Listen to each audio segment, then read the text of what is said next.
Dead Spot မျက်နှာအမဲဆက်တစ်ပတ်နဲ့ပြောင်းမယ်ဆိုတဲ့စကားတွေကိုယုံတာတကယ်တော့အဲ့ဒါက marketing claim ကြော်ညာဆန်တဲ့ပြောစကားတွေပဲစကင်းတစ်ခုအနေနဲ့ညံ့မပြောင်းလဲနိုင်ဘူး Skin cell turnover အသားပြန်လည်ပြုပြင်ပြောင်းလဲခြင်းကပုံမှန်အားဖြင့်28ရက်လောက်ကြာတတ်ပါတယ်တချို့လူတွေဆိုဒီထက်ပိုကြာကောင်းကြာနိုင်ပါတယ်ဒါကြောင့် dashboard ဖြောက်ဖို့ဆို time plus consistency အချိန်နဲ့တည်တံ့စွာလှုပ်ဆောင်ဖို့လိုအပ်ပါတယ်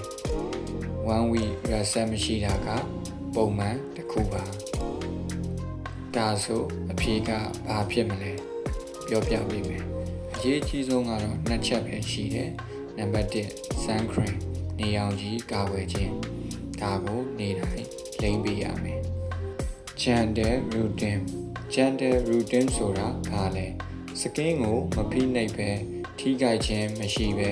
အခြေခံအတိုင်းသာထိမ့်သိမ့်တဲ့နည်းကိုဆိုလိုတယ်။ဘာတွေလဲဆိုတာကိုတော့မနေ့ကတင်ထားတဲ့ဗီဒီယိုမှာပြောပြပြီးသွားပြီ။တကယ်လို့နားမလည်သေးရင် comment မှာမှန်သွားပြီလို့ရတယ်။ဟုတ်မဟုတ်သေချာစစ်ကြည့်ပေးပြီးပြန်ဖြေပေးမယ်။အဲ့ဒါဆိုပြန်ချုပ်လိုက်ရအောင်။အရေးကြီးဆုံးနှစ်ချက်နံပါတ်1 sun cream နံပါတ်2 gentle routine ဒီနှစ်ခုမရှိရင် dashboard အတွက် product ဘယ်လောက်ကောင်းကောင်း result မြင်ရမှာမဟုတ်ဘူး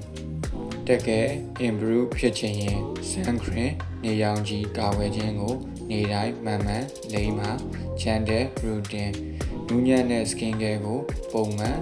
လုပ်ပေးပါအနည်းဆုံး4ဘက်ကနေ10ဘက် sub type လုပ်ပေးမယ်ဆိုရင်အမဲဆက်တွေတဖြည်းဖြည်းတိတိတသားလျော့နေလာပါလိမ့်မယ်